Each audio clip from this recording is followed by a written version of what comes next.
Hoy le invito a que suba aquí para hacer su presentación y luego daremos paso a la parte de preguntas y respuestas. Buenas tardes a todos ustedes, europeos y de otros. Cuando yo oigo hablar de motos aquí he estado encantadísimo, pero cuando me voy a América Latina es otra cosa. Estamos hablando de una cosa completamente diferente, un escenario completamente diferente, un significado simbólico completamente diferente. En América Latina la moto es una herramienta de trabajo. El auto usualmente es un modelo aspiracional y mide la ascensión social en la mayoría de los países. En América Latina la moto es la herramienta de llevar el arroz y los frijoles a la casa. Entonces, primero nos encontramos que en nuestra región hay una tendencia, una tentación a la contabilidad creativa. Entonces, cuando presentamos los datos, en el programa iberoamericano, o ICEBI, el Observatorio Iberoamericano, se decidió hacer un estudio para construir una línea basal de cómo estaban nuestros países. Entonces se subdividieron por subregiones, el Cono Sur, la región andina, Mesoamérica y la parte de la península ibérica. Pero bueno, ya sabemos que son completamente diferentes, ¿no? En América Latina sabemos que los procesos de urbanización, el uso del suelo, es una de las medidas, de acuerdo a la movilidad urbana sostenible, más efectivas, igualmente que los sistemas integrados de transporte público multimodales. La velocidad a la que va eso, en América Latina el 80% de la población vive en pequeñas y medianas ciudades. O sea que los comportamientos son completamente diferentes, los modos de producción son diferentes, la fiscalización a mayor distancia de las grandes áreas metropolitanas es casi nula. Colombia tiene 600 municipios que no tienen policía de tránsito, por ejemplo. Y muchos de los países a mayor distancia, menos fiscalización. Y la evidencia científica dice que la fiscalización es lo más efectivo. No hay duda, ¿verdad, maestro? No hay duda. En América Latina está totalmente comprobado que la fiscalización es la medida más efectiva. Sin embargo, voy a presentar algunos datos porque el moderador pidió datos y yo le dije, el acuerdo cuando se hizo el trabajo dijimos no pongamos capítulo de datos porque no tenemos muy buenos datos en el tema de motocicletas. En América Latina llegaron para quedarse. Esa es la tendencia según ese informe, todavía me lo dio el asesor regional de la OPS, que es la tendencia del tema de los motos y el índice de motorización está creciendo en una forma impresionante, un 50%. Vemos la mortalidad que la región, la que está creciendo fundamentalmente son las motos. Ahí dice 2023, pero es 2021. Son datos del informe mundial que ya María presentó. Vean cómo va creciendo, que realmente es... Ese es otro dato que encontré en un informe que hizo el BID. Por subregión todavía más desagregado. Vean, por ejemplo, cómo el Caribe latino son solo dos países, Cuba y República Dominicana. República Dominicana tiene la tasa de mortalidad en motos más alta del mundo. Son solo dos países, Cuba y República Dominicana. El uso de la moto es la única forma que tienen para mover a sus familias. Es el vehículo de la última milla porque las infraestructuras no permiten el transporte público ir hacia donde ellos viven. Por tanto, es la única opción que tienen para subir a toda la familia. Entonces hay legislación que dice, como en Costa Rica, que no podemos subir menores de 5 años en una moto. Sin embargo, ¿y cómo hacen para moverse las familias, hacer sus labores de cuidado, llevar a los niños a la escuela? Porque no hay transporte público, o es más caro el transporte público que lo que tienen que pagar mensualmente por una moto. Entonces, es muy sistémico, es muy complejo a la hora de hacer un diagnóstico. Estoy solo hablando de lo que serían los indicadores de exposición al riesgo. Y en salud pública se habla de los determinantes de la salud. Bueno, los determinantes de este tema realmente son completos. Una es un vehículo que se usa, es una herramienta de trabajo, ya no solo es un medio de transporte. Yo soy un poco saltón, así es que lo que dice en la presentación y lo que voy diciendo a veces no voy más adelante o voy más atrás. Ese tipo de desagregación, ven ustedes cómo está comportado de acuerdo al comportamiento de las zonas. Vean, por ejemplo, el cono sur. El cono sur tiene un 30% de la mortalidad en materia de motos, ¿no? Y el Caribe latino, ya lo dije, son solo 2 países. La distribución por grupo de edad. Esto es interesante analizarlo. Vean que el grupo de los 18 a los 29 años es el más importante. Si lo asociamos con censos de consumo de sustancias psicoactivas, ese grupo de la población es el que tiene mayor consumo. Ahí también, en nuestra región, hay otro tema, otro determinante, la construcción de la masculinidad. ¿Qué significa ser hombre? La mayoría de los que se mueren son hombres. En Costa Rica tenemos un perfil epidemiológico muy desagregado y tenemos que son hombres inclusive solos, solteros. Esos son los que se mueren. Ahí hay un tema que en ese grupo de edad, en esa etapa de la vida, los comportamientos temerarios autoafirman la masculinidad. Mientras más temerario es el comportamiento, más hombre se es. Entonces, en moto, que también los traumatólogos hablan de la 1 hora de oro, en motos, por el grado de vulnerabilidad, es media hora. Y si partimos que en nuestros países, en la región América Latina, la mortalidad se distribuye fundamentalmente allá fuera de las áreas metropolitanas, o sea, en las zonas donde los sistemas de salud, de atención prehospitalaria y hospitalaria son más débiles, pero hay una mayor prevalencia de accidentes con víctimas, entonces la probabilidad de sobrevivir cada vez es menor.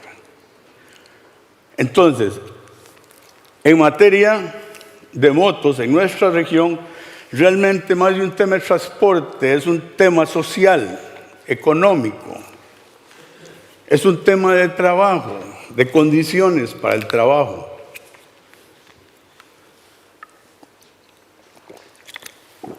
Por ejemplo, el uso del casco. En la mayoría de los países nuestros está legislado, pero lo que es la prevalencia del uso o de la calidad del casco, o si lo llevan bien sujeto, eso es lo que no está claro. En Costa Rica, en las vías principales lo usan el 98% de los motociclistas y sin embargo se nos mueren. Entonces hay un reglamento de casco, un reglamento técnico, hay una norma técnica, pero y sin embargo tenemos problemas con respecto a la calidad, y eso es para todos los países de la región. Es un tema de todos los países de la región. Vean qué interesante esto, que es los motivos del viaje. Por género, el 46% es para trabajo. Eso es en encuestas de varios países, no es todo América Latina, pero son varios: Chile, Bogotá, Sao Paulo, México y Ciudad de Montevideo. Uruguay tiene 250,000 más motos que vehículos de 4 ruedas. Es realmente un drama interesante, pero bueno, usualmente hablamos de qué es lo que pasa en Montevideo, tiene un éxito importante, pero más allá es otro tema, y seguimos con lo que se llama la América Latina profunda, que es la zona más pobre. Usualmente estas personas que utilizan la moto como su herramienta de trabajo son personas que tienen o baja escolaridad o no tienen escolaridad. Y usualmente ocurre también que los modelos pedagógicos para la formación de conductores parten del principio de que todos saben leer, de que todos comprenden los manuales de formación de conductores. Y no es cierto. Entonces ese es otro de los temas que efectivamente. La evidencia científica hay mucha y es abundante. Y yo debo decir y felicitar a los suecos que el informe más serio, más sincero que he leído fue el que hicieron ellos. ¿Por qué? Porque fueron cuestionadores, fueron críticos al decir que hay evidencia pero que es mixta. En otros documentos se habla de que es efectiva, pero resulta que los contextos en que se construye la evidencia científica son homogéneos y son en países desarrollados. Pero cuando nosotros llevamos la evidencia y la confrontamos a los contextos nuestros, no funcionan. No funcionan. Eso nos obliga a construir evidencia científica endógena, propia de nuestros contextos, con nuestras características. Las vías en América Latina fueron construidas en la mayoría de las partes del mundo para los carros. El perfil del accidente, ¿qué nos encontramos? Se salieron de la vía porque las barreras de protección no consideraron las motos, o no hay. Entonces el concepto de carreteras que perdonan, o el concepto de IRAP, de las 3 estrellas, nosotros no tenemos estrellas, somos un sol, somos un cielo sin estrellas. Son muy pocas realmente. Si dividimos el espacio para la movilidad, si queremos promover la bicicleta, ya no tenemos campo para las motos. Entonces, ahí hay una pugna por el espacio, hay una pugna por los conceptos, pero acuérdense que efectivamente la moto es la que les permite llevar el alimento a la casa. Es complejo. Entonces, la evidencia científica la tomamos, la leemos, la repasamos y sin embargo, cuando la sustentamos allá, la llevamos allá, es muy relativa. Esos son los retos que se determinaron después de conversar, fueron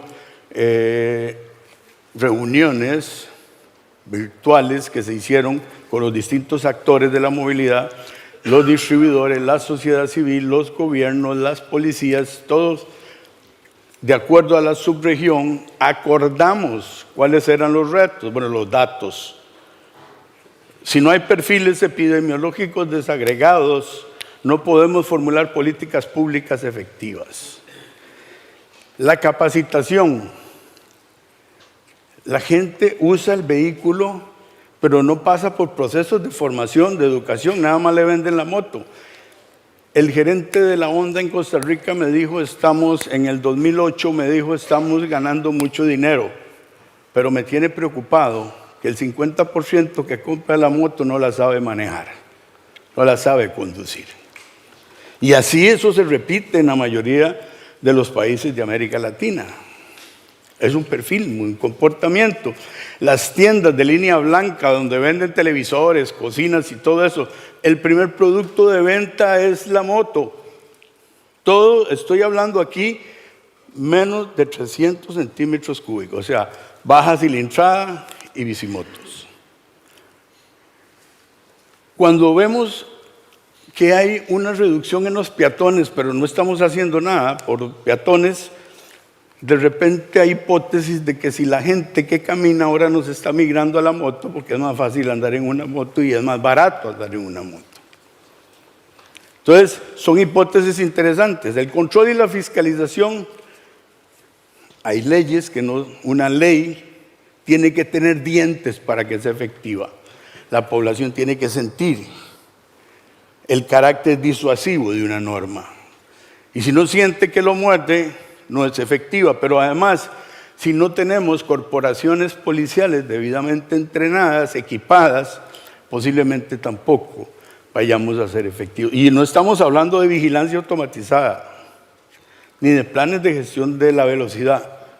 Es lo que ocurre y lo que plantea el reto para los países de América Latina. El otro tema, el vehículo. Solo Costa Rica tiene un programa de revisión técnica vehicular desde hace 20 años y hasta hace 2 estamos metiendo revisión de la moto. La mayoría no tiene inspección técnica vehicular. No sabemos cuál es el estado de salud de nuestra flota, concretamente la motocicleta, cómo están los frenos. Y la mayoría de las personas que usan la moto no sabe cómo funciona su moto. O sea, nada más la llevan y llevan a la familia. Por eso es un drama. La respuesta del siniestro, el 50% de los que se mueren son los que van al hospital. Se mueren en el hospital, porque el sistema hospitalario no tiene suficiente unidades de trauma o hospitales de trauma que atiendan en una forma post-accidente y durante el proceso de estabilización del lesionado. Entonces, el otro tema, la regulación del trabajo en la moto. Eso es fundamental. Incorporar en la cadena de valor de la industria, de la empresa, la motocicleta es una forma que acordamos que debe ser fundamental de incorporar en los nuevos escenarios. Igualmente, la infraestructura. Muchos de los accidentes son accidentes de intersección mal diseñada, en ángulo recto, por ejemplo, en curvas que no tienen un diseño para la moto. Entonces la infraestructura también, el uso del suelo en las ciudades. Promovemos las vías 30, pero las motos no caben ya en las ciudades. Y los carros están necesitando también campo, y las bicicletas también, y los peatones también. Pero las motos aparecen por todo lado. Entonces, ordenarlo es uno de los retos importantes y, lógicamente, la mejora de la circulación. Son algunas campañas. La relación, la evidencia dice que la campaña es efectiva si la relacionamos con la figura de autoridad. Y ahí están los factores de riesgo. Y otro de los temas es que precisamente cuando enseñamos, cuando formamos conductores, que en América Latina los sistemas de formación y evaluación de conductores es altamente débil y muy incipiente. Entonces, porque se enseña maniobrabilidad, pero no las habilidades inferiores, pero no se enseñan las habilidades superiores. El riesgo que comporta subirse en una moto es algo que está ausente totalmente en los procesos de formación de la moto. Y el tema del modelo pedagógico es otro de los elementos que debe considerarse dado el perfil de las personas que están usando motocicletas en nuestros países.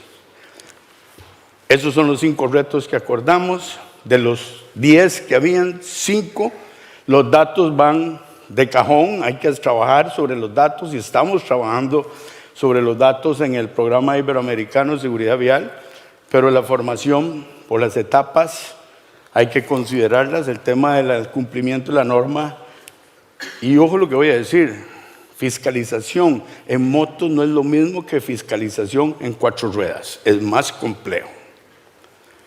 La probabilidad de evasión que tiene una moto no es la misma que tiene un vehículo de 4 ruedas. Y en nuestros países eso es típico. Hay un operativo y la tendencia a evadirla es bastante elevada. El otro, las características técnicas básicas de la motocicleta, la circulación en zonas urbanas y reglamentar el trabajo de la moto. Las industrias sobre todo las agroindustriales, las de uso extensivo de mano de obra, están recurriendo al uso de la motocicleta, pero no estaban reguladas. Y eso es un elemento fundamental, el poder regular y darle responsabilidad también a la industria o a la agroindustria para poder monitorear y dar elementos de protección. Igualmente las mejoras de la infraestructura. Ese es, digamos, un formato que se acordó más detallado, está en proceso, es trabajo en las piñeras, por ejemplo en Costa Rica, promoción del uso del casco,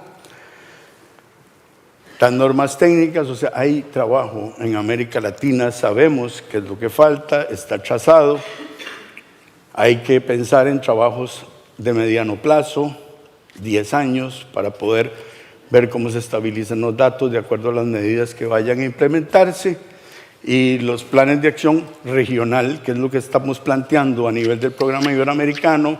Se creó una mesa técnica de varios países para empezar a aplicar toda la línea basal, todos los elementos que se dieron allá de las medidas que tenemos que aplicar, está planteado, pero América Latina es un drama en que la sangre corre en las carreteras y el desafío más grande es que la evidencia científica hay que construirla en nuestro contexto, hay que evaluarla y es un tema de todos y que estamos en ese proceso. Ese es un depósito de motos en Costa Rica. Detenemos motos y hay 50 de esos. Se meten ahí y los dejan ahí, porque van y compran otra nueva. Es más fácil, ¿no?, que sacarla. Muchas gracias.